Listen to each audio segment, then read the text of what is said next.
Hello, good afternoon, everyone.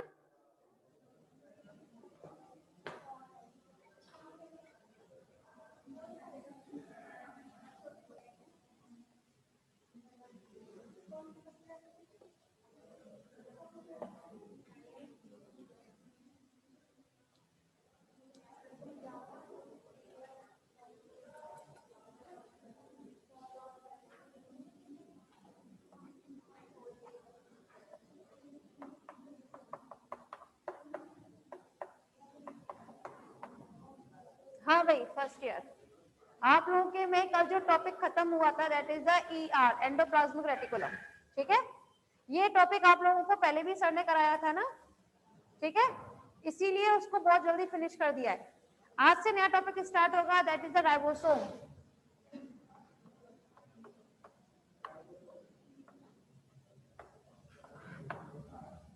ठीक है, ribosome.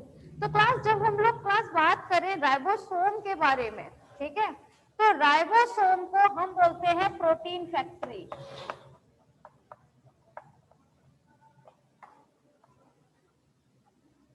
क्या बोलते हैं? प्रोटीन फैक्ट्री बोला जाता है। क्यों बोलते हैं प्रोटीन फैक्ट्री?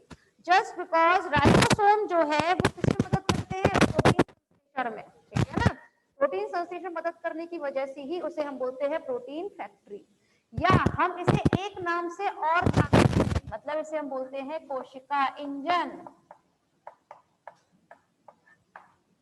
कोशिका इंजन का भी बोलने का जो रीजन है, जो कारण है, वो सिर्फ यही है कि ये किसमें मदद करता है? प्रोटीन सिंथेसिस में, प्रोटीन संश्लेषण में मदद करता है। ठीक है, इसे सबसे पहले एक साइंटिस्ट थे जिनका नाम था क्लॉड, उन्होंने सबसे पहले देखा था। ठीक है,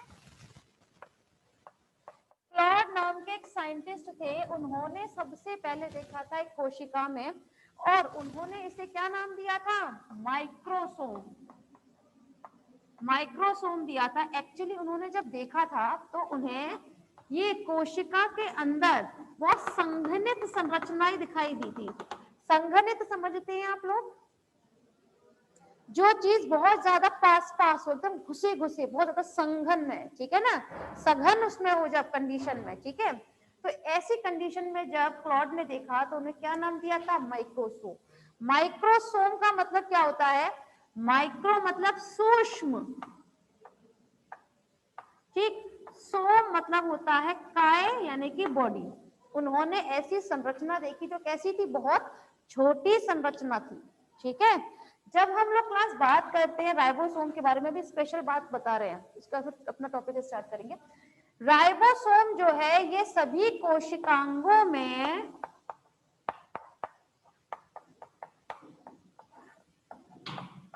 सबसे बड़ा होता है, मतलब सबसे छोटा होता है, सॉरी, कैसा होता है? सबसे छोटा होता है। इसके बारे में हम लोगों ने पहले भी बात की थी जब स्टार्ट किया था सेल बायोलॉजी, है ना, कि जो चीज आपकी कोशिका में सबसे बड़ी होगी वो उतनी ज्यादा कम मौजूद होती है आपकी कोशिका में, है ना, और जो चीज सबसे छोटी होगी उसकी संख्या सबसे ज्यादा होगी।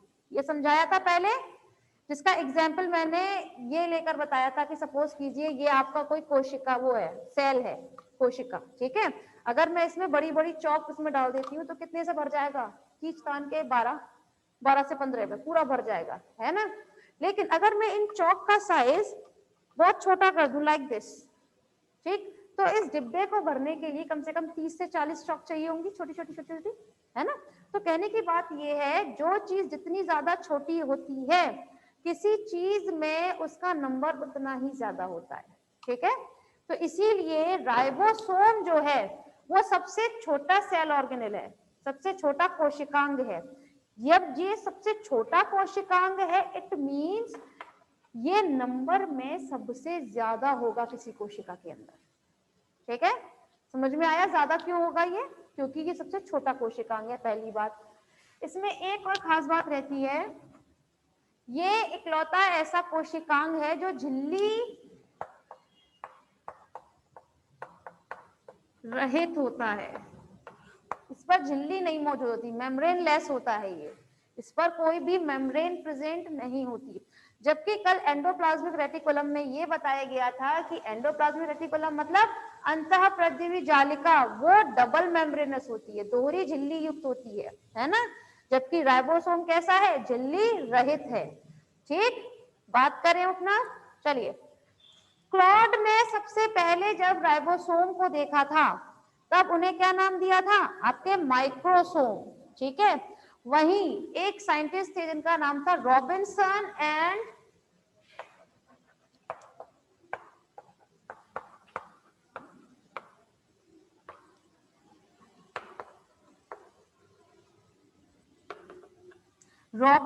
ब्राउन। ठीक है, इन्होंने राइबोसोम को किसमें देखा था, प्लांट सेल में देखा था।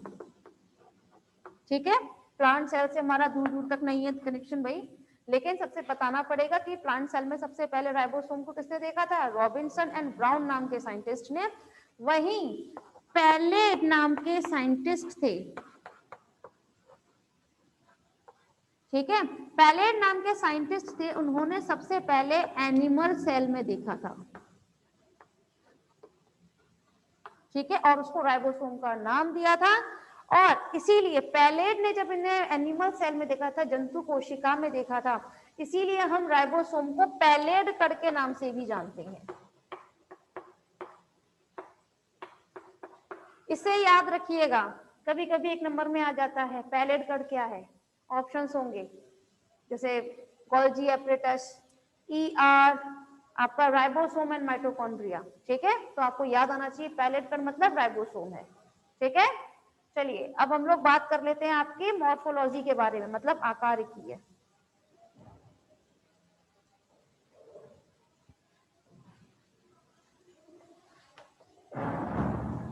ये तो क्लियर हुआ होगा, होप्सो क्लियर था ना, इसमें तो ऐसा कुछ नहीं बताया मैंने भी खास। चलिए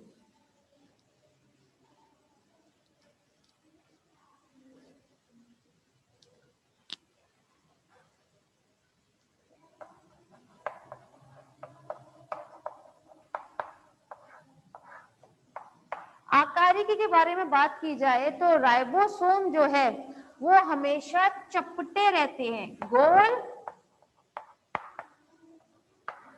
चपटे कोशिकांग है।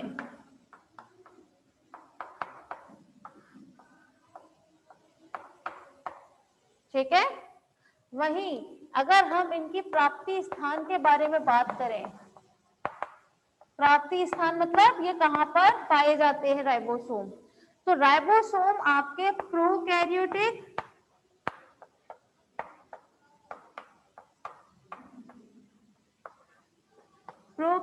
कोशिका, हाँ भाई प्रोकैरियोटिक कोशिका में पाए जाते हैं कि नहीं, फर्स्ट टाइम तो नहीं पढ़ रहे कम से कम आप राइबोसोम, पहले भी कई बार पढ़ चुके हैं, पाए जाते हैं प्रोकैरियोटिक में। जो भी बोले सोच समझ कर बोला करें जरा, प्रोकैरियोटिक में पाए जाते हैं ये, सुनाई नहीं दे रहा, तेज बोल रही मैं भी सुन लूं, पाए जाते हैं ये, गुड। प्रोकैरियोटिक कोशिका में पाए जाते हैं, वह यूकैरियोटिक में। ठीक है, लेकिन इन दोनों में डिफरेंस रहता है। क्या डिफरेंस रहता है कि इन्हें हम जो प्रोकैरियोटिक कोशिका में जो मौजूद होते हैं राइबोसोम्स, वो होते हैं 70S। ठीक है, जबकि यूकैरियोटिक में होते हैं 80S। सही है, सही है। ठीक है तो वही जब हम बात करें आपके एस के बारे में, एस क्या होता है, स्वेटबर्ग। स्वेटबर्ग क्या है, वैज्ञानिक का नाम है, वेरी नाइस। और पर इसमें हमने एस क्यों लगाया है, इसमें क्यों एस का काम है, ये इसकी यूनिट है। ठीक है ना, तो 70S और 80S को जो हम अलग अलग करते हैं वो किसी के आधार पर तो करते हैं, उसे हम उसे बोलते हैं अवसादन गुणांक। अवसादन गुणांक के आधार पर हम राइबोसोम को 70S व 80S दो भागों में विभाजित करते हैं। ठीक है, अब लाइन समझ में आई पूरी। अवसादन गुणांक को हम इंग्लिश में बोलते हैं sedimentation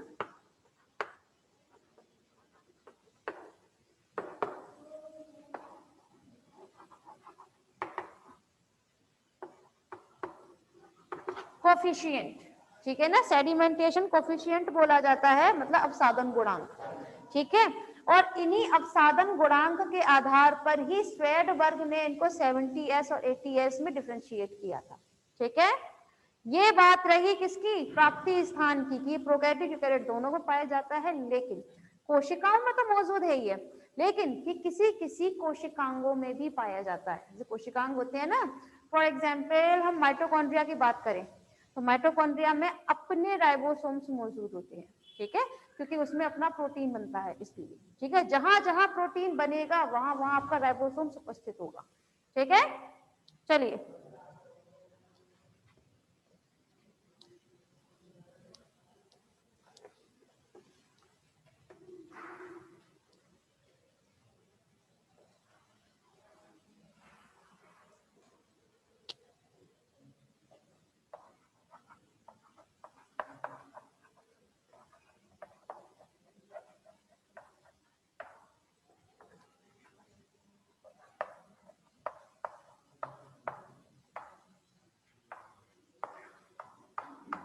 ultra structure of ribosome, चलिए अल्ट्रा स्ट्रक्चर बनाइएगा आप लोग।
हाँ भाई, परासंरचना में सिर्फ और सिर्फ आप लोगों को ये डायग्राम बनाना है, ठीक है, कि इसमें राइबोसोम, ये परासंरचना किसकी बनाई है, पहली बात 70s की, क्योंकि 70s और 80s इन दोनों की सिर्फ सब यूनिट में ही डिफरेंस आता है, लेकिन परासंरचना देखने में ये लोग एक जैसे ही लगते हैं, ठीक है।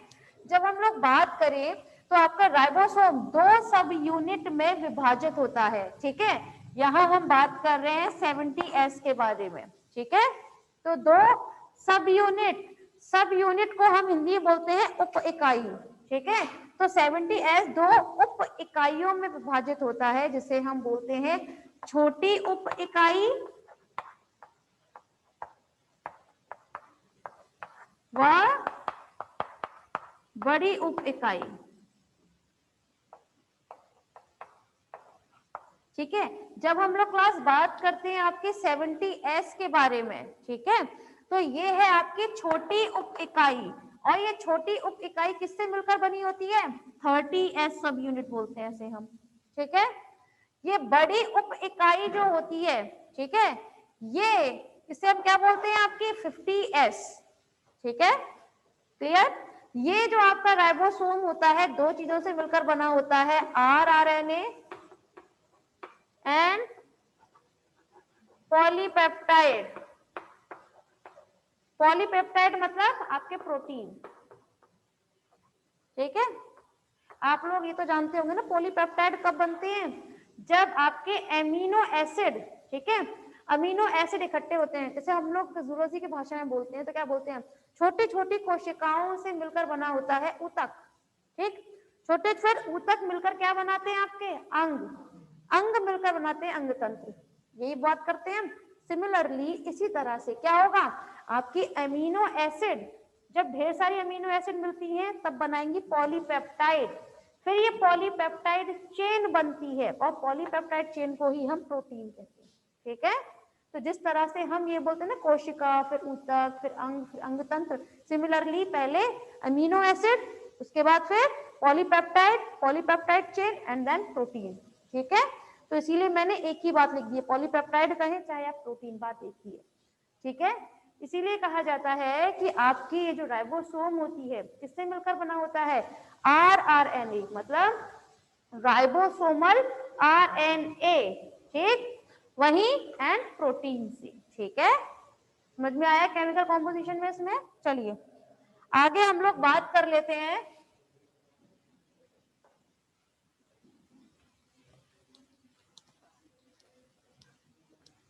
अब डायरेक्ट डिफरेंस की बात करेंगे क्लास हम। 70S and 80S।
हाँ भाई, आप लोग इस डायग्राम को जरूर बना लीजिए और इसको याद जरूर कर लेना आप लोग।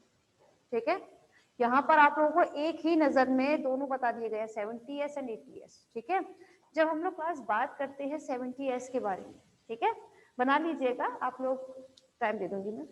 जब हम लोग क्लास बात करें 70S के बारे में, तो 70S राइबोसोम किससे मिलकर बनी होती है? एक लार्ज सब यूनिट मतलब बड़ी उप इकाई और छोटी उप इकाई से, ठीक है।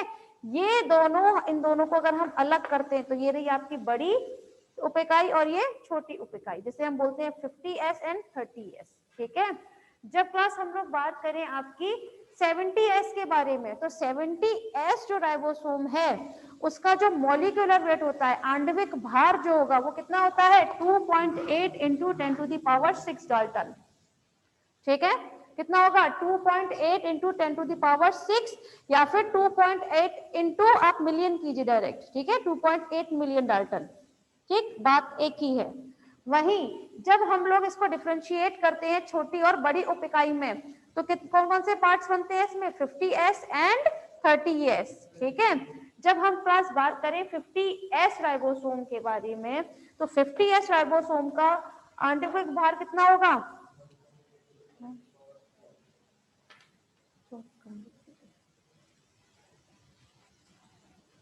हाँ भाई, तो इसका आणविक भार होता है 1.8 इंटू 10⁶ डाल्टन। डाल्टन इसकी क्या होती है? यूनिट होती है आणविक भार की, ठीक है। वहीं 30S जो आपकी छोटी उप इकाई है, ठीक है, छोटी उप इकाई का कितना रहता है आणविक भार? 1 इंटू 10⁶ डाल्टन, ठीक। अब हमने थोड़ी देर पहले एक बात बोली थी कि आपके जो ये होते हैं राइबोसोम, वो किन किन चीजों से मिलकर बने होते हैं? एक तो rRNA एंड प्रोटीन से मिलकर बने होते हैं, ठीक है। इसीलिए अब हम इन छोटी उप इकाई और बड़ी उप इकाई को दो पार्ट्स में डिवाइड करते हैं, ठीक है। तो ये किस किस में पार्ट से डिवाइड होती है आपकी? 23S RNA and 5S RNA, ठीक। और इसमें प्रोटीन कितनी होती है? 34, ठीक है। नंबर ऑफ प्रोटीन्स कितने होंगे? 34। वहीं जब हम लोग क्लास बात करें आपकी छोटी उप इकाई के बारे में, तो छोटी उप इकाई को फिर हमने डिवाइड किया तो 16S RNA एंड 21 पॉलीपेप्टाइड, ठीक है। ये पॉलीपेप्टाइड चेन बन रही है यहाँ पर इसकी। 80S सिमिलरली, 80S भी किससे मिलकर बनी होती है आपकी? छोटी उप इकाई और बड़ी उप इकाई से। जब हम बात करें 80S में आणविक भार के बारे में, तो इसका आणविक भार कितना होता है? 4 इंटू 10⁶ डाल्टन, ठीक है। जब हमने इसे डिवाइड किया तो छोटी और बड़ी उप इकाई में डिवाइड किया हुआ है। छोटी और बड़ी कितने की होती है? 40S and 60S। समझ में आ रहा होगा, 40 छोटी है और 60 बड़ी उप इकाई है। फर्स्ट ईयर समझ में आ रहा है? क्लियर हो रहा है ना? ठीक है। ये दोनों, अब छोटी उप इकाई और बड़ी उप इकाई का क्या होगा आपका? मॉलिक्यूलर वेट, आणविक भार।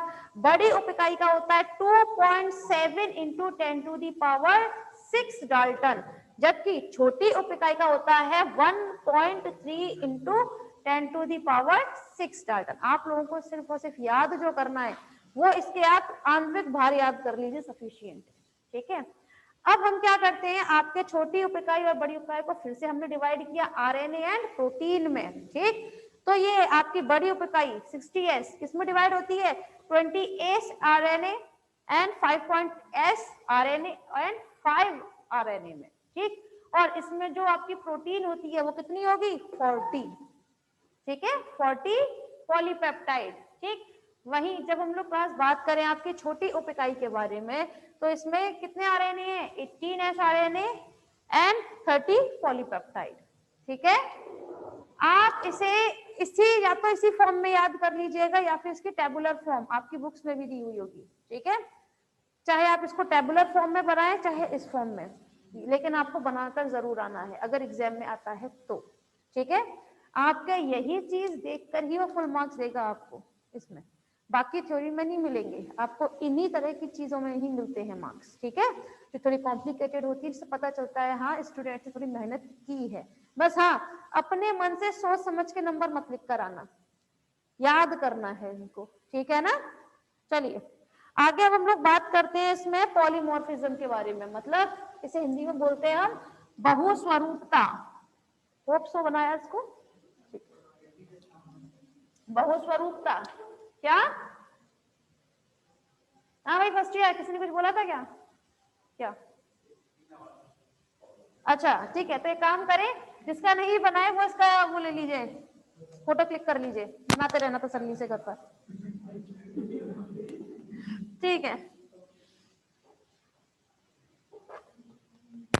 अब हम लोग क्लास बात करेंगे पॉलीमॉर्फिज्म के बारे में, ठीक है। हेडिंग लिख लीजिए, बहुस्वरूपता।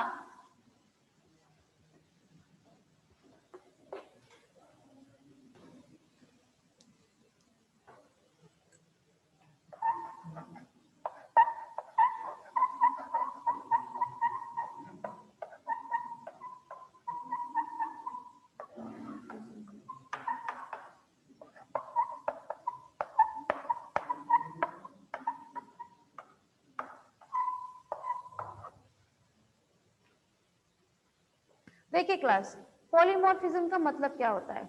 आप लोग जानते हैं ये कोई आपकी सेल है, ठीक है, हमने माना है ये आपकी यूकैरियोटिक सेल है। इसमें राइबोसोम्स कौन से होंगे, 70s या 80s? ऑफ कोर्स 80s होंगे, ठीक है। तो 80s की दो उप इकाइयां बताई हैं, 40s एंड 60s, यही बताई थी। तो आपकी सेल में, आपकी कोशिका में ये जो दो उप इकाइयां होती हैं, छोटी उप इकाई व बड़ी उप इकाई, जैसे फॉर एग्जांपल ये आपके राइबोसोम है, ठीक है, जो इसमें इस तरह बिखरी हुई अवस्था में है, ठीक है। इसमें ये बिखरी हुई अवस्था में होने पर आपको क्या लगता है, ये राइबोसोम जो है ये 80s बनाया है मैंने? तो गलत है, ये मैंने बनाया हुआ है आपका 40s, ये है 60s, ये है आपका 40s और ये है 60s। कहने की बात ये है, ये हमेशा कोशिका द्रव्य में इस तरह दोनों उप इकाइयां बिखरी अवस्था में पाई जाती हैं, कभी भी ये इस तरह जुड़ी हुई अवस्था में नहीं पाई जाएगी। जैसे मैंने थोड़ी देर पहले डायग्राम बनाया था अल्ट्रा स्ट्रक्चर में 70s में, है ना, उस डायग्राम में मतलब उस स्ट्रक्चर में कभी भी राइबोसोम आपकी कोशिका में नहीं मौजूद होता, ठीक है। अगर ये पॉलीमॉर्फिज्म कहे हम, या फिर हम ये कहें कि आपकी जो राइबोसोम की दोनों उप इकाइयां हैं, इनको जुड़ने के लिए किसी चीज की जरूरत होती है, तो वो होती है मैग्नीशियम। मैग्नीशियम की सांद्रता पर निर्भर करती है, ये मैग्नीशियम की सांद्रता पर निर्भर करती है, ठीक है। अगर मैग्नीशियम की सांद्रता जो कंसंट्रेशन है वो 0.001 होगी, ठीक है, तब उस दौरान आपकी राइबोसोम जो है वो हमेशा इस अवस्था में पाई जाएगी, छोटी सब यूनिट और बड़ी सब यूनिट दोनों जुड़ी हुई अवस्था में है। कब? जब इसमें मैग्नीशियम की कितनी सांद्रता है, 0.001, ठीक है। लेकिन अगर हम इसमें मैग्नीशियम की सांद्रता को 0.001 से कम कर दें, ठीक है, जो जनरली हमारी बॉडी में होता है, ठीक है, तब उस दौरान हमारे अंदर जो आपके राइबोसोम्स होते हैं वो इस तरह बिखरी अवस्था में रहते हैं, उनकी दोनों इकाइयां जो है वो इस तरह बिखरी अवस्था में मौजूद रहेंगी, ठीक है।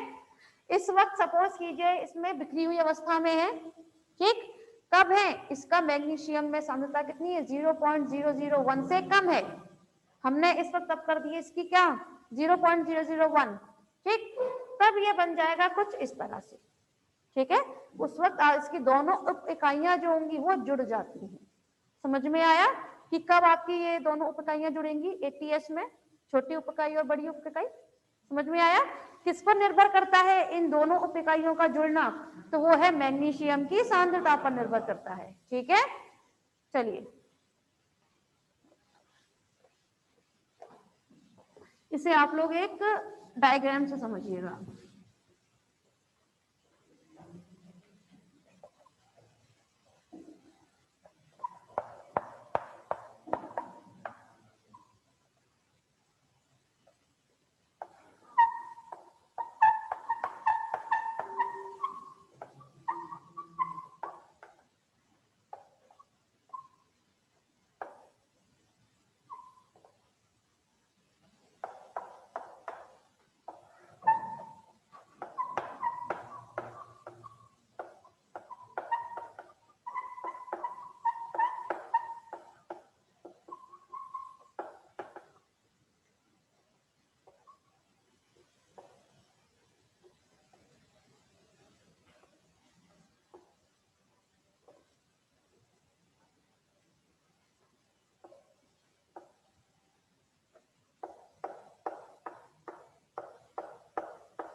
देखिए समझिएगा, ये आपकी कोशिका के अंदर राइबोसोम की दोनों उप इकाइयां हैं। ये है आपकी छोटी उप इकाई